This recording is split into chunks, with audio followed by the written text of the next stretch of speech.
Live from WTVO Rockford and your home team.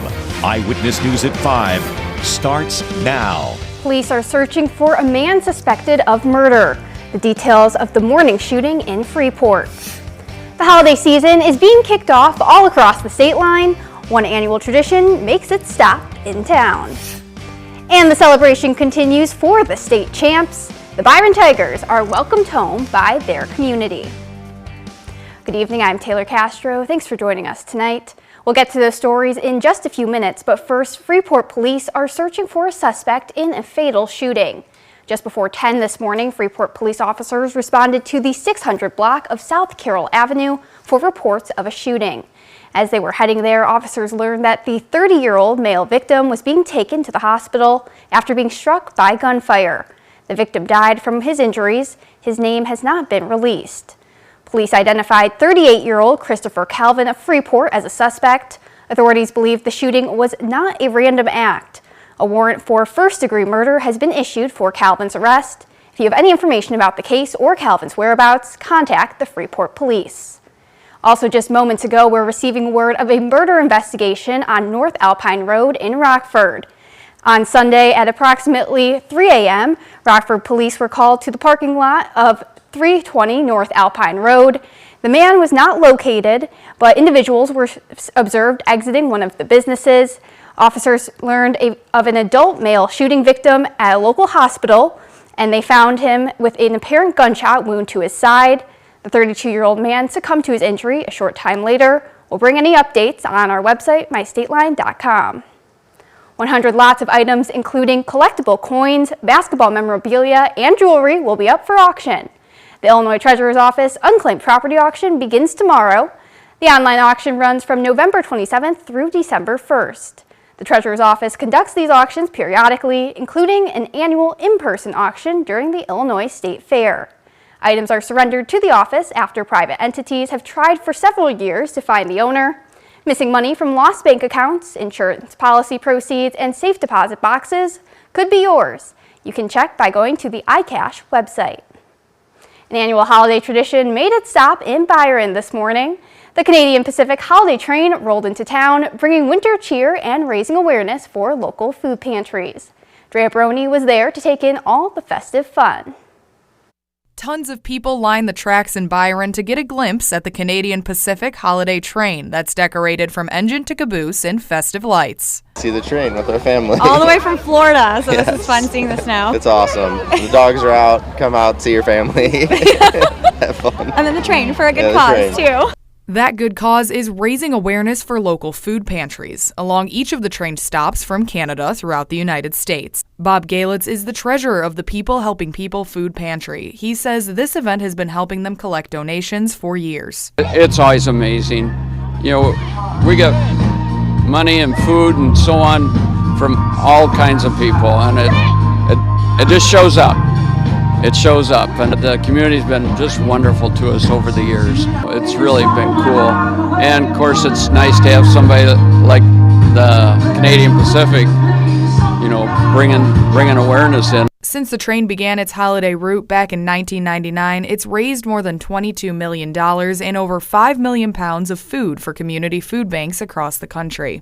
Aside from supporting a good cause, attendees get a free concert. This year was performed by Seaforth and Kaisa. One attendee I talked to said she'll definitely be coming back to check out the train and the performances again. I think we're going to make this a tradition, just as long as they keep coming on a Sunday when we're all off work. The holiday train will make its next stop in Gurnee around 5 p.m. on December 3rd. Reporting for your home team, I'm Drea Baroni.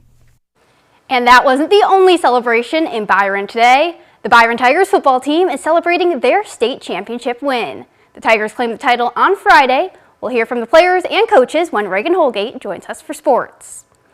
A Cook County man wins $25,000 a year for life in the Michigan lottery by accident. 60-year-old Michael Sopechtel Lucky for Life lottery ticket matched the 5 balls drawn on September 17th, but it wasn't the ticket he meant to buy. So Pedschel told the Michigan Lottery he had asked the clerk at a Go-Low gas station in New Buffalo for a ticket for 10 draws, but he accidentally printed a ticket with 10 lines for 1 draw. And that's the ticket that won. So Petchel claimed his winnings as a one-time lump sum of $390,000. He says he plans to put it towards travel and will save the rest. Overseas, the first American hostage has been freed. Coming up, more hostage swaps amid the temporary ceasefire between Israel and Hamas. The accumulating snow has come to an end, but we are still going to see a couple of flurries here and there over the next few hours. After that, a big drop in temperatures and a lot of chilly weather heading into the start of the week. Find out if that'll end the week coming up in the First Warn forecast a little later. You're watching Eyewitness News, your home team, with Taylor Castro, Reagan Holgate, and Chief Meteorologist Candace King. The Pentagon is advancing plans to more fully integrate artificial intelligence, potentially paving the way for fully autonomous lethal weapons. It's part of the Department of Defense's Replicator initiative to keep pace with China, adding thousands of AI systems by 2026. Officials say it will help determine which AI is trustworthy and when it should be used in combat. The thought is that swarms of fully intelligent drones could be sent into battle one day. The military is already using AI in Special Forces missions to keep tabs on rivals. The main issue now is maintaining control over something with potentially deadly capabilities. Regardless of the autonomy of the system, there will always be a responsible agent that understands the limitations of the system, has trained well with the system, has justified confidence of when and where it's deployable, and will always take the responsibility for deploying it and be those guardrails. No word yet on if the Pentagon is currently evaluating any fully autonomous lethal weapon systems. Pentagon officials expect the U.S. military's arsenal will have such weapons within the next few years. A total of 58 hostages have been freed by Hamas since the start of the 4-day ceasefire agreement. On Sunday, a 4-year-old girl was the first American hostage to be released. Late word today says Hamas could be looking to extend the truce after the 4-day period ends. Matt Gutman has the details. 17 additional hostages held by Hamas in Gaza for the past 51 days released on Sunday, 14 Israelis and 3 foreign nationals. Among those freed, Abigail Edan, who turned 4 on Friday. Her parents were murdered on October 7th during that Hamas attack. The White House says she is the first American hostage to be released. She's now safely in Israel, and we continue to press and expect for additional Americans will be released as well. Also on Sunday, Hagar Brodich and her 3 children, 10-year-old Ofri, 8-year-old Yuval, and 4-year-old Uriah, and 84-year-old Alma Avraham, airlifted to a hospital upon her release. Since the 4-day ceasefire began, 58 hostages have been freed by Hamas, 24 on Friday, 13 Israelis and 11 foreign nationals. Then on Saturday, 17 more, including 13 Israelis and 4 Thai nationals. Several children were among those released Saturday, including 9-year-old Irish-Israeli Emily Hand, finally back in her father's arms. Saturday's release was initially delayed, Hamas militants accusing Israel of violating the terms of the ceasefire agreement by not allowing enough aid trucks to enter northern Gaza. The IDF disputing that claim, saying nearly 200 humanitarian trucks entered Gaza on Saturday via the Rafah crossing, with more than 200 today. President Biden says the U.S. will continue to work to extend the pause in fighting. That's my goal. That's our goal, to keep this pause going beyond tomorrow so that we can continue to see more hostages come out and surge more humanitarian relief into those who in need in Gaza. Under the terms of the ceasefire agreement, Israel has released over 100 Palestinian prisoners, women and teenage boys from its jails to the West Bank. That was Matt Gutman reporting. The state line saw its first accumulating snow of the season today, but now it's moving out to make way for the coldest air so far this season. Candace previews the chilly week ahead in her forecast next. Now, your First Warn weather forecast from Chief Meteorologist Candace King. Well, anywhere from 1 to 3 inches of snow came down just as we had in the forecast over the last couple of days. Now, some of these totals from earlier this morning haven't really gotten a few updated reports, with the exception of Rockford. We came in at 1.5 inches. You had a little more there in a couple spots. Some places picking up 2 to even 2.5 inches of snow. It was enough to come down this morning to cause some slick conditions as the snow was quick to accumulate on the roadways. But as temperatures were gradually warming, a lot of that was melting away, allowing wet roads, but we still do do have some snow there on the grassy surfaces. Now, we are still going to see a couple of flurries on and off here for the next couple of hours as the chill really settles in, but visibility improving from what it was just a few hours ago as we had a couple bands of some snow kind of work through. We actually were able to see a little clearing behind this first initial wave of snow, but as the cold front works in from the west, what we're going to see now are a couple of flurries. There's enough dry air to really kind of come in to limit anything accumulating, and if anything, we've just got a period of cloud cover working in. High pressure extending back off to the west along with that front will really allow our temperatures to drop back. In fact, numbers are falling quickly behind that cold front as the wind is picking up. So over the next couple of hours, you are going to notice a couple of things. Temperatures dropping back and our winds picking up too. Could be gusting 25 to 30 miles per hour here as we go through the night, but all that colder air sitting in across the northern plains and the upper Midwest, that'll bring our temperatures down into the teens here as we go through the night. Our wind chills are already in the teens in many locations. 17 is what it feels like in Rockford, Freeport. 15 our current wind chill in Monroe. Actual air temperature sits at 27. We're in the 20s right now, 29 for our weather watcher Terry in Genoa, just shy of 2 inches down there, and we've got a westerly wind coming in at 18 miles per hour. So temperatures tonight will drop down to 18 degrees. We've got a few evening flurries. Now, this is kind of what I want to focus on too. Some slick conditions will be possible here as we go through the night because our roads are wet. That cold front comes through. We may not be able to completely dry those surfaces here before the temperatures drop below freezing, which they already are right now. So that could create some black ice throughout the night tonight and then into tomorrow. So just be aware of that some slick conditions, especially on elevated and untreated surfaces, that could cause some issues there tomorrow morning. Another thing we're going to be dealing with, single-digit wind chills. And these wind chills do not warm up really at all during the day. We stay in the teens as we hold on to that northwesterly wind. We'll see a return of sunshine.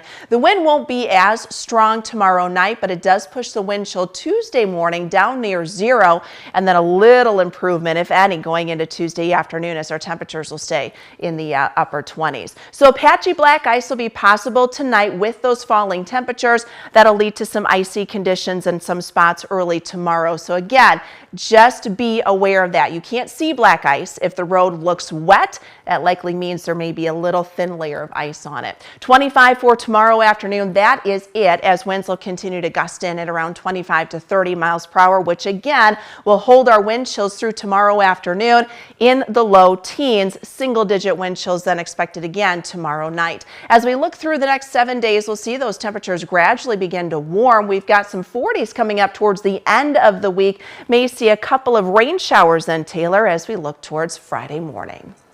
Thanks, Candace. Reagan's in next with sports. It was a day of celebrations in Byron. We'll hear from the state champions after the break.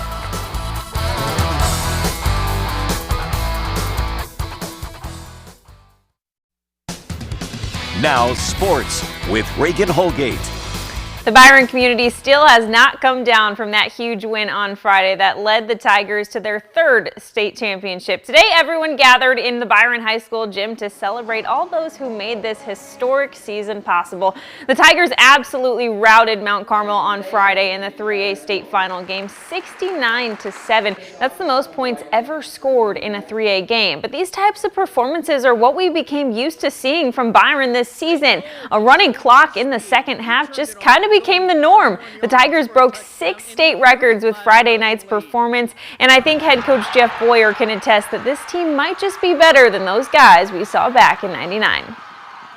I'd say these guys, they accomplished the impossible. They're not only 3A state champs, but these guys are one of the best teams in Illinois history. You know, 21, I was a sophomore. It was like, I got the next 2 years, it was go get another one, But this is the another one, and it's kind of over now. It's sad, but I'm glad we went out on the way that we did and on the note that we did. Because this has been 11 years of my life, and I was just driving in the car the other day, and I was crying because I was listening to a song, and I was thinking about when we were little kids, and it just really meant a lot in order to be with all my brothers on the field and that we could finish it the way that we wanted to and the way that we dreamed. Now it's time to talk about one of the worst teams in Illinois, actually the Chicago Bears. They'll head to Minnesota tomorrow to take on the Vikings in another primetime showing. Both teams looking to mend some heartbreak from last week. They're at least fairly healthy heading into this one. The latest injury report shows the team will be without lineman Larry Borum, running back Deontay Foreman, and DB Tyreek Stevenson. Although history is stacked high against Chicago's chances at rebounding in Minneapolis, the Bears currently hold a 12-game losing streak against divisional opponents, and it was no different when they saw the Vikings back in week 6 where they lost 19-13. Division opponents, you get that every single year. And, I've been in the league a while and certainly went against different offenses multiple times. And you certainly have to, change your looks and change the way you do things and certainly adjust. And it's no different on offense, and, certainly on offense we have to do a better job with the protections, and do a better job with the pressure looks. Now it's a much different vibe for the green and gold. They carded their 3rd win in the last 4 games on Thanksgiving in Detroit, and one of the big reasons for this hot streak is first-year starting quarterback Jordan Love. Love dominated in every facet against the Lions, throwing for over 260 yards and 3 touchdowns. The former first-rounder looks like a totally new quarterback after the bye week, and players in the locker room have said he's just validating what they already knew.